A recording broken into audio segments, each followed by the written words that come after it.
Hi అందరికీ నమస్కారం. నా పేరు రాఘవేంద్ర. మీరు చూస్తున్నారు నార్మల్ థాట్స్ యూట్యూబ్ ఛానల్.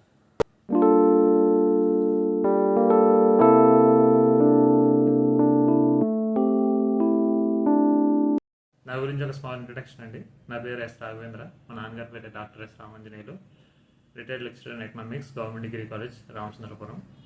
నేను పుట్టింది రాజంపేట, కడప జిల్లా, కానీ పెరిగింది చదువుకుంది అంతా రామచంద్రపురం, ఈస్ట్ గోదావరి డిస్టిక్ అండి. నేను ఆదిత్య ఇంజనీరింగ్ కాలేజ్లో బీటెక్ చేశాను, ఎలక్ట్రికల్ ఎలక్ట్రానిక్స్ ఇంజనీరింగ్ మీద. మళ్ళీ అదే కాలేజ్లో ఎంటెక్ పవర్ ఎలక్ట్రానిక్స్ మీద చదివాను. తర్వాత చాలా గవర్నమెంట్ ఎగ్జామ్స్కి నేను అటెండ్ అయ్యానండి. దానివల్ల జనరల్గా జరిగే టాపిక్స్, జనరల్గా మామూలుగా ఉన్న సొసైటీలో జరిగే టాపిక్స్ మీద జనరల్గా ఒక అవగాహన ఉంటుంది. దీని మీద ఎలా ఆలోచిస్తే బాగుంటుంది, దీని మీద ఎలా చేస్తే బాగుంటుంది అనే ఆలోచనతో, ఆ ఆలోచనకు ఒక గొంతిద్దామని చెప్పి ఒక యూట్యూబ్ ఛానల్ స్టార్ట్ చేద్దాం అనుకున్నాను. అది కూడా ఎప్పుడు చాలా కాలం క్రితం, 2020 సంవత్సరంలో. కానీ చాలా కొన్ని అనివార్య కారణాల వల్ల అది కుదరలేదు. కానీ లాస్ట్కి నేను మా ఫ్రెండ్ ప్రశాంత్తో కలిసి యూట్యూబ్ ఛానల్ ఇప్పుడు స్టార్ట్ చేద్దాం అనుకున్నాం. ప్రశాంత్ ఈరోజు అనుకోకుండా ఈరోజు జాయిన్ అవ్వలేకపోయాడు. సో ఈ రోజుకి నేను ఒక్కడనే వీడియోలో. సో ప్రశాంత్ గురించి చెప్పాలంటే అతను నా బీటెక్ క్లాస్మేట్ అండి. అతను కూడా ఆదిత్య ఇంజనీరింగ్ కాలేజ్లో చదివాడు. ప్రస్తుతం స్టార్ హెల్త్ ఇన్సూరెన్స్లో డేటాబేస్ మేనేజ్మెంట్ అడ్మిన్గా జాబ్ చేస్తాడు చెన్నైలో. ఇది నా ఫస్ట్ వీడియో కాబట్టి ర్యాండమ్గా ఒక 3 టాపిక్స్ మీద డిస్కస్ చేద్దామని చూస్తానండి. అందువల్ల ఇది నా ఫస్ట్ వీడియో కాబట్టి కొంచెం స్క్రిప్ట్ అయితే రాసుకున్నాను. సో దాన్ని చూస్తూ మీకు ఎక్స్ప్లెయిన్ చేస్తాను. మ్యాక్సిమం ట్రై చేస్తాను మీకు అర్థమయ్యేలా చెప్పడానికి. ఇది నా ఫస్ట్ వీడియో అవడం వల్ల ర్యాండమ్గా 3 టాపిక్స్ తీసుకున్నాను. అందువల్ల ఈ నెక్స్ట్ టైం మాకు ఒక ఐడియా వచ్చాక, నాకు మా ఫ్రెండ్కి ఒక ఐడియా వచ్చాక, will take the topics in chronological order or based on the current situations going on in our country or in our state. So let's get into this video. ఈరోజు అనుకున్న 3 topics ఏంటంటే అండి, first topic వచ్చి AI అండి.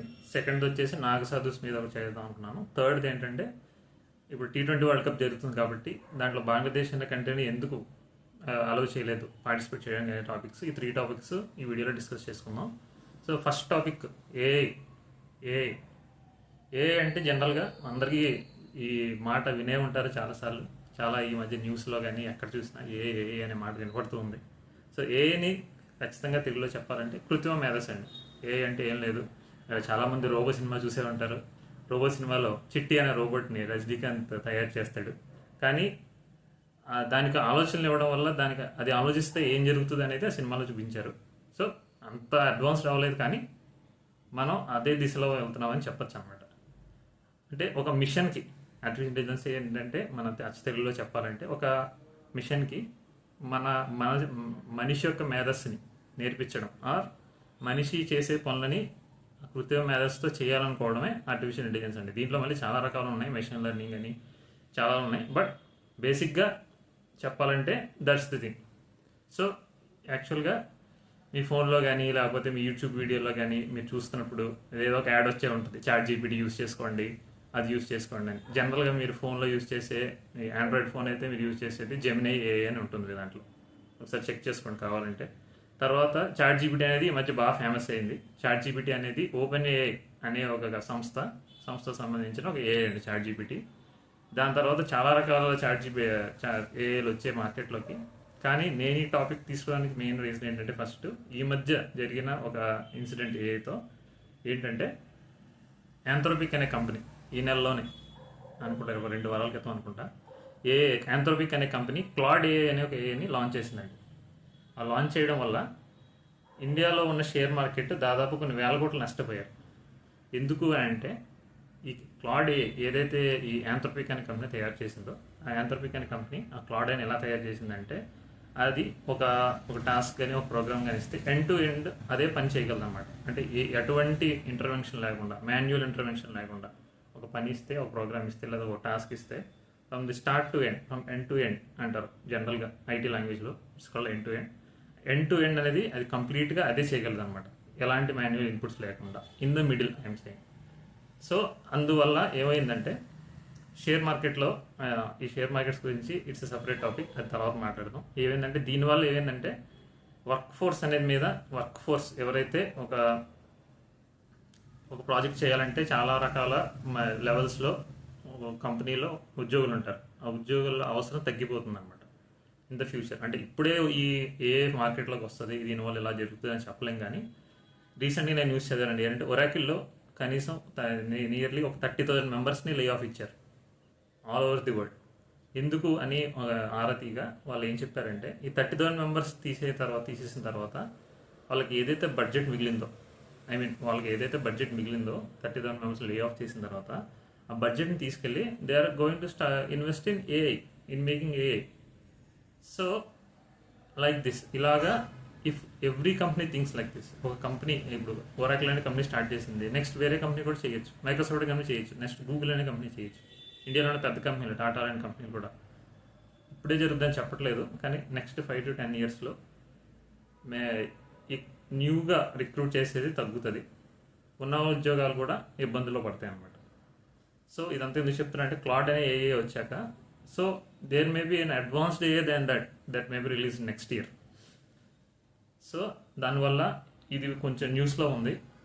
దాన్ని Oracle వాళ్ళు ఆ మిగిలిన 30,000 ఎంప్లాయీస్ వల్ల తీసేసినందువల్ల వాళ్ళకి మిగిలిన బడ్జెట్లో ఆ బడ్జెట్ని R&Dలో ఆర్ఎండ్డీలో యూజ్ చేస్తాం అంటున్నారు. So what if they made an AI and they launched it next year which is more advanced than the Claude AI, which is launched by Anthropic this year. So can you imagine? So దీనివల్ల ఏమైందంటే ఇప్పుడు ఇది ప్రపంచం గురించి మాట్లాడుకుంటున్నాం. So ఇప్పుడు ఇండియాలో ఎలా ఉంది, ఇండియా పర్స్పెక్టివ్లో మాట్లాడుకుందాం. జాబ్స్ అవన్నీ పక్కన పెడితే ఏఏలో ఇండియా ఎలా వెళ్తుంది అని చూస్తే, యాక్చువల్గా ఇండియాలో లాస్ట్ 1 weekగా ఏఏ సమిట్ అని జరుగుతుందండి ఢిల్లీలో. మ్యాక్సిమం ఎవరికి తెలియకపోవచ్చు, చూసే ఉండొచ్చు, కానీ చూసినా ఒక కాంట్రవర్సీ వాళ్ళు చూసుంటారు. ఆ కాంట్రవర్సీ వల్ల ఏ సమ్మిట్కి పేరు వచ్చింది, కానీ అసలు ఏ సమ్మిట్ జరుగుతుందని కానీ ఎవరు న్యూస్ కవరేజ్ కూడా తక్కువ చేశారు. కానీ కాంట్రవర్సీ అయిన తర్వాత దానికి బాగా కవరేజ్ వచ్చిందన్నమాట. సో యాక్చువల్గా ఏమైందంటే ఏ సమ్మిట్ అనేది ఢిల్లీలో జరుగుతుందండి. అది ఎవరు చేస్తున్నారంటే మెయిటీ, ఇండియాలో మెయిటీ అనే ఒక మినిస్ట్రీ ఉంది. మెయిటీ అంటే ఏంటంటే ministry of electronics and information technology. ఆ మినిస్టర్ ఎవరైతే దానికి సంబంధించిన మినిస్టర్ ఉన్నారో ఆయన పేరు శ్రీ అశ్విని వైష్ణవ్ గారు. సో దీంట్లో ఏంటంటే ఏ క్రియేట్ చేసి ఇండియాలో ఒక క్రియేట్ చేసే ప్రోగ్రాంలో ఉన్నామని ఆయన అయితే చెప్తున్నారు. సో దానికోసం దానికి పుష్ ఇద్దామని చెప్పి ఒక సబ్మిట్ని మొన్న February 16th నుంచి స్టార్ట్ అయిందండి. సో దాంట్లో ఏంటంటే బేసిక్గా లాస్ట్ 6 months నుంచి దాని గురించి ఒక ఫౌండేషన్ జరుగుతూ ఉంది. ప్రతి సిటీ నుంచి ఎవరైతే మీద ఇంట్రెస్ట్గా ఉన్నారో వాళ్ళ గురించి ఒక 3 programs పెట్టారు. వాటిలో 3 programs పేర్లు ఏంటంటే, ఫస్ట్ ప్రోగ్రామ్ పేరు ఏఏ ఫర్ ఆల్ అనే ప్రోగ్రామ్ పెట్టారు. సెకండ్ పేరు ఏంటంటే ఏఏ ఫర్ బై హర్ అని పెట్టారు. థర్డ్ ప్రోగ్రామ్ ఏంటంటే యుఏఐ అని పెట్టారు. దీంట్లో ఒక్కొక్క సెగ్మెంట్లో ఒక్కొక్క రకంగా ఉన్నాయండి. ఏంటంటే దీంట్లో యాక్చువల్గా ఈ మొత్తం ఏఏ ఫర్ ఆల్ అనే ఫస్ట్ సెగ్మెంట్ చూస్తే, ఏఏ ఫర్ ఆల్లో ఛాలెంజెస్ అండ్ ఆబ్జెక్టివ్స్ అంటే ఈ ఏఏ ఫర్ ఆల్ అనేది ప్రోగ్రాము దీంట్లో ఈ సెగ్మెంట్ ఎందుకు పెట్టారు అంటే, ఏదో హై క్వాలిటీ సొల్యూషన్స్ని కనిపెట్టడానికి. హై క్వాలిటీ సొల్యూషన్స్ అంటే ఫర్ ఎగ్జాంపుల్ మనుషుల వల్ల కొన్ని ప్రాబ్లమ్స్ సాల్వ్ అవ్వలేకపోవచ్చు, అలాంటి ప్రాబ్లమ్స్కి సొల్యూషన్ క్రియేట్ చేయడానికి. తర్వాత ఉన్న పరిస్థితులను బట్టి ఏని బాగా ఎలా యూజ్ చేసుకోవాలో ఐడియాస్ గురించి. తర్వాత వచ్చిన ఐడియాస్ అక్కడ ఉన్న గ్లోబల్ ఇన్వెస్టర్స్, ప్రపంచం నుంచి అందరినీ గ్లోబల్ ఇన్వెస్టర్స్ పిలిచారు. ఆ గ్లోబల్ ఇన్వెస్టర్స్కి షేర్ చేసి వాళ్ళ డీల్ కుదిరించుకొని, ఇండియాలో మీరు ఈ ఐడియా మాకు ఉంది, దాని మీద మీరు ఇన్వెస్ట్ చేయగలరా అని వాళ్ళు రిక్వెస్ట్ చేయడానికి అనమాట. These are the 3 objectives. What are the ideas అనేవి బయటకు చెప్పలేదు, ఎందుకంటే they are cooperated to those who have invented that idea. So అయిపోయిన తర్వాత మేబీ సబ్మిట్ అయిన తర్వాత ఏ ఐడియాస్ది గ్లోబల్ ఇన్వెస్టర్స్ ఇన్వెస్ట్ చేశారు, లేకపోతే ఏ ఐడియాస్ రిజెక్ట్ చేశారు, లేకపోతే ఏ ఐడియాస్ బాగున్నాయని దాని మీద రిపోర్ట్ రావచ్చు. ఆ రిపోర్ట్ వచ్చాక నేను మీకోసం మళ్ళీ ఇంకో వీడియో తయారు చేస్తాను. సో ఎలాంటి దీంట్లో ఛాలెంజెస్ ఆబ్జెక్టివ్స్లో ఏంటంటే కొన్ని మినిస్ట్రీస్ కొన్ని ఫీల్డ్కి సంబంధించిన ఇన్సైట్స్, లేకపోతే కొన్ని ఫీల్డ్స్కి సంబంధించిన ప్రాబ్లమ్స్ని మెయిన్గా తీసుకోమన్నారు. దీంట్లో ఫస్ట్ క్లైమేట్ అనమాట. క్లైమేట్ ఎందుకు తీసుకున్నారంటే, మీరు వినే ఉంటారు air quality in India is very bad, that to in Delhi it's very bad.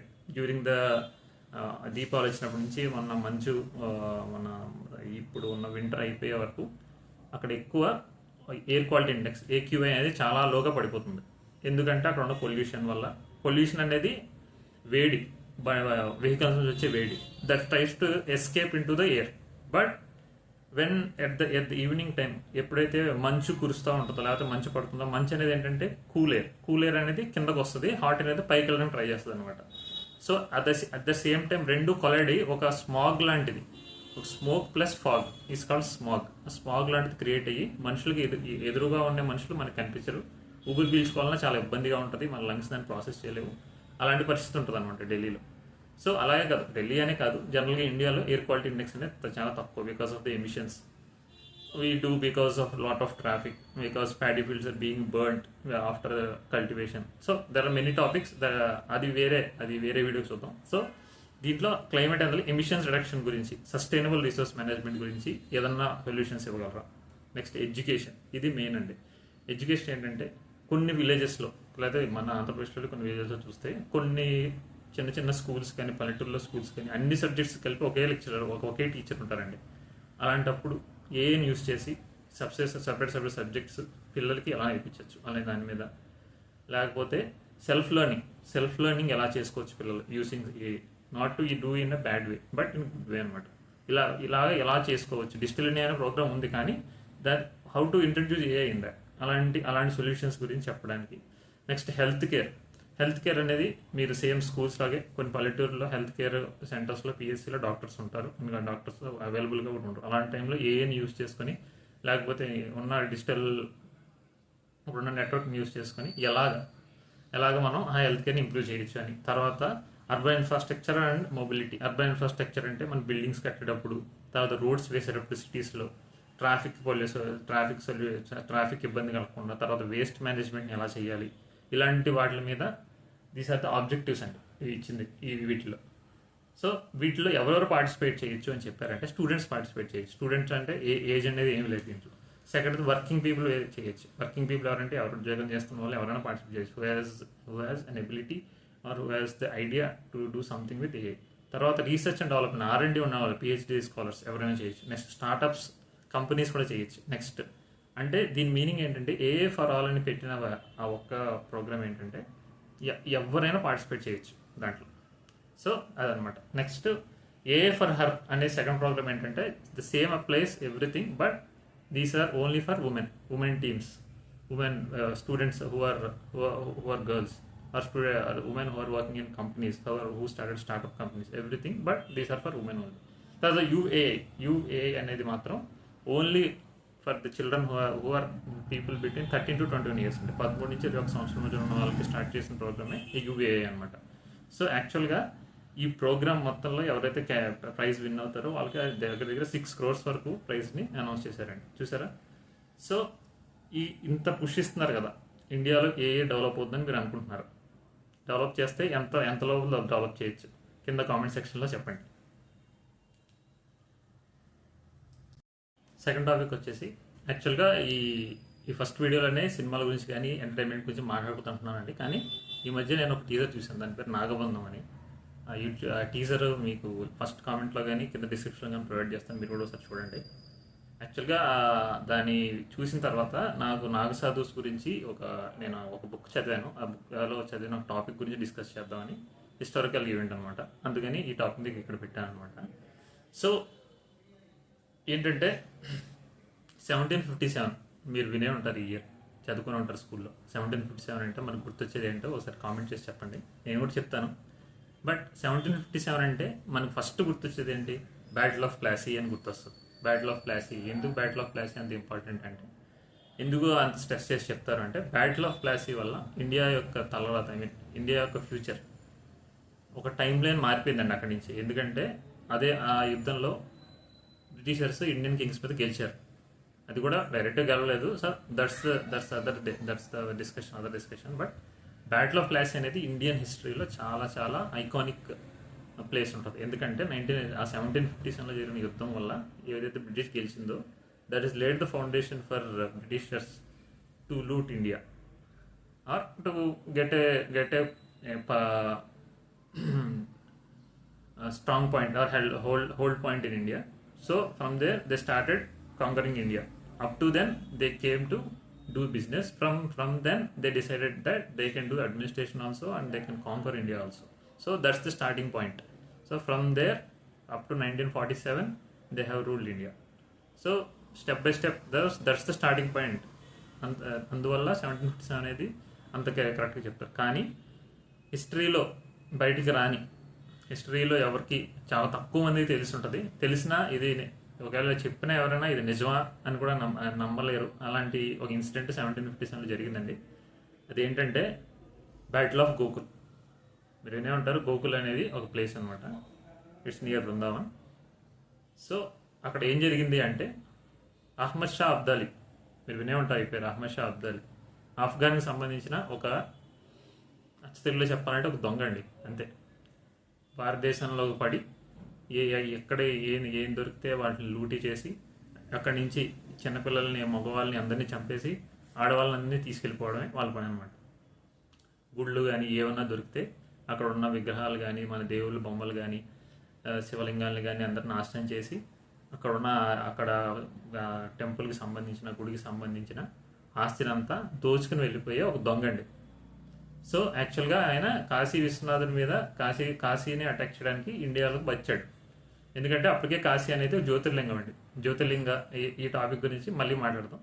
Jyotirlingas ఏంటి, అసలు ఏంటి అని కదా. యాక్చువల్గా ఏంటంటే ఆ జ్యోతిర్లింగాల్లో ఒకటైన కాశీ మీద అటాక్ చేయడానికి అహ్మద్ షా అబ్దాలి అయిన దొంగ బయలుదేరాడండి. బయలుదేరిన తర్వాత మధ్యలో న్యూస్ అతనికి ఏమంటుందంటే గోకుల్ అనే సిటీ ఉంది ఇక్కడ బృందావన్ దగ్గర, కానీ అది అక్కడ చాలా నిధి ఉంది దేవుడికి సంబంధించి. అక్కడికి వెళ్ళి అటాక్ చేసి మీరు తీసుకొచ్చారంటే అది చాలా చిన్న పల్లెటూరు అనమాట అప్పట్లో. ఇప్పుడంటే కొంచెం పెద్ద, ఇప్పుడు కూడా ఆల్మోస్ట్ అలాగే ఉంది. అప్పట్లో ఇంకా చిన్న పల్లెటూరు. అప్పుడు ఏమన్నా చెప్పారంటే అల్ఫా శబ్దాలు, దానికోసం నేను వెళ్ళడం ఎందుకు, నా దగ్గర ఉన్న ఒక కమాండర్ని పంపిస్తాను, అతని పేరు సర్దార్ ఖాన్ అనే కమాండర్ని ఒక 40,000 మంది అతనికి ఉన్న సోల్జర్స్ని ఇచ్చి ఎక్కడికైతే గోకుల్ అనే ప్లేస్ ఉందో అక్కడికి వెళ్ళి అటాక్ చేయమని చెప్తారనమాట. కానీ అక్కడే అసలు ట్విస్ట్ ఉందండి. వాళ్ళు వచ్చే టైంకి నాగసాధువులు అంటే ఎవరంటే నీకు ఒక ఐడియా వస్తుంది. నాగసాధువులు అనగానే బట్టలు లేకుండా కూర్చొని ఉంటారు, ఏదంటే తింటారు అవన్నీ. కానీ యాక్చువల్గా నాగసాధువులు అనే వాళ్ళని ఎందుకు క్రియేట్ చేశారంటే 7th and 8th centuryలో నాగసాధువుల్ని ఆదిశంకరాచార్యులు స్టార్ట్ చేశారండి. మనకు ఆర్ఎస్ఎస్ ఇప్పుడు ఎలా ఉందో అలాగే నాగసాధువులు అనే వాళ్ళని అప్పుడు ఆదిశంకరాచార్యులు అది ఒక ఇన్స్టిట్యూషన్ అనమాట క్రియేట్ చేశారు. వాళ్ళు ఒకే ఒక సోల్ మోటో ఏంటంటే సనాతన ధర్మాన్ని కాపాడడం, హిందూ దేవాలని కాపాడడం, ఎవరైనా మన జోలికి వస్తే వాళ్ళని తరిమి కొట్టడం, అదొక్కటే వాళ్ళ పని, ఇంకేమీ లేదు. వాళ్ళు అవసరమైనప్పుడు వస్తారు, మళ్ళీ ఆ టైంలో మీరు చూసి ఉంటారు మహాకుంభమేళా టైంలో మొన్న జరిగినప్పుడు ఎంతోమంది నాగసాధువులు వచ్చారు. కానీ వాళ్ళు ఎక్కడికి వెళ్ళారనేది ఇప్పటికీ ఎవరికి తెలియదు, ఎక్కడి నుంచి వచ్చారో తెలియదు. సో వచ్చారో వెళ్ళిపోయారు. అందరూ అండం ఏంటంటే హిమాలయస్లో ఉంటారు, వాళ్ళు ఎక్కడ ఉంటారు అనేది ఎవరికి తెలియదు. సో ఒక 4,000 మంది నాగసాధువులు గోకుల్లో ఉన్నారండి ఆ టైంకి, ఏదో పూజలు చేసుకుంటారు. సో అప్పుడు 40,000 మంది సైన్యంతో వచ్చిన సర్దార్ ఖాన్ని వాళ్ళు ఓడించి, వీళ్ళలో కూడా చాలామంది వీరమరణం పొందారు. వాళ్ళని ఓడించి వాళ్ళు తిప్పికొట్టారు, తిరిగి వెనక్కి వెళ్ళిపోయేలా చేశారు. తర్వాత మళ్ళీ ఇది తెలిసిన అహ్మద్ షా అబ్దాలి మళ్ళీ ఇంకొంత 30,000 మంది సైన్యంతో మళ్ళీ తిరిగి వచ్చాడు అక్కడికి. అప్పటికి వాళ్ళు ఇంకొక సహాయం తీసుకొని నాగసాధువులు వేరే బ్యాచ్ నుంచి కొంతమంది వచ్చారు, వాళ్ళతో యుద్ధం చేసి ఆల్మోస్ట్ చెప్పాలంటే యుద్ధం ఎవరు గెలవలేదు. కానీ కొన్ని వేల సైన్యం ఉన్న అహ్మద్ షా అబ్దాలిని కొన్ని వేల మంది, దాదాపు 40,000 50,000 సైన్యం ఉన్న అహ్మద్ షా అబ్దాలిని 3-4 మంది నాగసాధువులు తరిమి కొట్టారండి బృందావన్ నుంచి. సో ఈ విషయం ఎవరైనా చెప్తే నంబరు అని ఎందుకన్నానంటే ఏదైతే ఈ బ్యాటిల్ ఉందో ఈ బ్యాటిల్ని పర్షియన్ లాంగ్వేజ్లో ఎవరు రాయలేదన్నమాట. పర్షియన్ లాంగ్వేజ్లో రాయలేదు కాబట్టి అది చెల్లదు, మొఘల్స్ రాయలేదు, లేకపోతే ఎవరైతే ఆఫ్ఘనిస్తాన్కి సంబంధించిన రైటర్స్ ఎవరిలో వాళ్ళు రాయలేదు కాబట్టి ఇది చెల్లదు అనేది చాలామంది మేధావుల విశ్లేషణ అనమాట. మీరేమంటారు దీని గురించి చెప్పండి. దీని మీద అక్షత్ గుప్తా అనే ఒక రైటరు నాగా వారియర్స్ అనే బుక్ రాశారండి. ఆ బుక్ కావాలంటే మీరు చదవండి, చాలా బాగుంటుంది. నేను ఆ బుక్ చదివాను. ఇంకా 3వ టాపిక్ ఏంటంటే ఇప్పుడు T20 వరల్డ్ కప్ జరుగుతుంది కదా. T20 వరల్డ్ కప్లో బంగ్లాదేశ్ అనే టీంని ఇండియా ఐసీసీ వాళ్ళు బాయ్కాట్ చేయలేదు, పంపించేశారు, బయట నుంచి రిమూవ్ చేశారు. ఎందుకు అని అంటే యాక్చువల్గా ఐపీఎల్ జరుగుతుంది ఇండియాలో, మీరు చూసే ఉంటారు, వినే ఉంటారు, మీరు చూడకపోయినా ఎక్కడ దగ్గర వినే ఉంటారు. టాటా ఐపీఎల్ అని ప్రతి సంవత్సరం చెప్తుంది, నేనైతే ఫాలో అవ్వను. కానీ అందులో కేకేఆర్ అని కోల్కతా నైట్ రైడర్స్ అని ఒక టీం ఉందండి. దాంట్లో బంగ్లాదేశ్ ప్లేయర్ ముస్తాఫిజీర్ అని ఒక బౌలర్ని వాళ్ళు కొన్నారనమాట, ఈ సంవత్సరం తీసుకున్నారు. సో ఏమైందంటే బంగ్లాదేశ్లో జరిగే ఇప్పుడున్న జియో పొలిటికల్ సిచ్యువేషన్ వల్ల బంగ్లాదేశ్లో ఏదైతే హిందువుల మీద జరిగే ఆ దాడిని దృష్టిలో ఉంచుకొని బీసీసీఐ అంటే ఇండియాలో ఉన్న క్రికెట్ బోర్డు ముస్తఫిజుర్ని వద్దు, మీరు ఆడొద్దు ఇండియాలో అనేది వాళ్ళని తీసేశారు. తీసేయడం అంటే ఇండైరెక్ట్గా వాళ్ళని రిటైన్ చేసుకోకుండా రిలీవ్ చేశారనమాట. సో దానికి వాళ్ళు రిటాలియేట్ చేస్తూ మేము ఇండియాకి రాము, ఇండియాలో వస్తే మాకు సెక్యూరిటీ ఇష్యూస్ ఉన్నాయి అని ఆ బంగ్లాదేశ్ క్రికెట్ బోర్డు వాళ్ళు అపీల్ చేశారన్నమాట ఐసీసీకి. సో ఐసీసీ ఏం చెప్పిందంటే మీరు ఇలాంటివి ఉంటే 3 months ముందే చెప్పాలి, కానీ ఒక 2 weeks 3 weeks ముందు చెప్తే ఇలా అయితే కుదరదు అని చెప్పి మీరు రావాల్సిందే అని చెప్పారనమాట. కానీ బంగ్లాదేశ్ క్రికెట్ బోర్డుకి పాకిస్తాన్ క్రికెట్ బోర్డు ఏదైతే ఉందో నేను మీకు సపోర్ట్ చేస్తాము, మీరు రావద్దు, మేము కూడా రావట్లేదు, మా మ్యాచ్లన్నీ శ్రీలంకలో పెట్టారు కాబట్టి మీ మ్యాచ్ కూడా శ్రీలంకకి మార్చమని అడగమని Pakistan cricket board Bangladesh cricket board ఇద్దరు కలిసి ఐసీసీ దగ్గర విన్నవించుకున్నారనమాట. కానీ ఐసీసీ ఏం చెప్పిందంటే పాకిస్తాన్ వాళ్ళు రానని చెప్పింది 3 నెలల కింద చెప్పారు.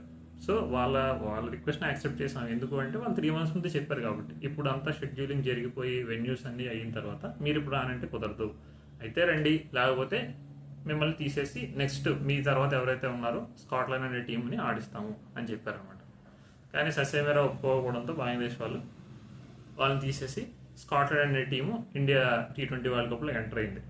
సో యాజ్ ఆఫ్ నో నేను ఇప్పుడు వీడియో చేసే టైంకి ఆల్రెడీ గ్రూప్ మ్యాచెస్ అయిపోయినాయి, సూపర్ 8 మ్యాచెస్ జరుగుతున్నాయండి.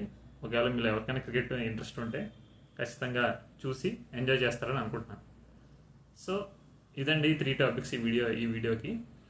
ఏంటంటే ఇది మా ఫస్ట్ వీడియో కాబట్టి ఏమన్నా క్వాలిటీ ఇష్యూ కానీ వాయిస్ ఏమన్నా అటు ఇటుగా ఉన్నా, ఎడిటింగ్లో కొంచెం గ్లిచెస్ ఉన్నా ఏమనుకోకండి. నేను మా ఫ్రెండ్ ప్రశాంత్ ఇద్దరు కలిసి చేయాల్సింది ఈ వీడియో, కానీ వాడికి కుదరగా ఈరోజు నేను ఒక్కడనే చేయాల్సి వచ్చింది. సో నెక్స్ట్ వీడియోకి మళ్ళీ మంచి టాపిక్స్తో, లేకపోతే మీకు ఎలాంటి టాపిక్స్ కావాలంటే కింద కామెంట్ చేయండి. నేను అలాంటి టాపిక్స్ మళ్ళీ రీసెర్చ్ చేసి కొంచెం స్క్రిప్ట్ రాసుకొని నా ఆలోచనలు కూడా దానికి జోడించి ఈసారి కొత్త టాపిక్తో మళ్ళీ మీ ముందుకు వస్తాను. సో ఈ వీడియో మీకు నచ్చితే లైక్ చేయండి, షేర్ చేయండి, and please subscribe to Normal Thoughts channel. Thank you, bye.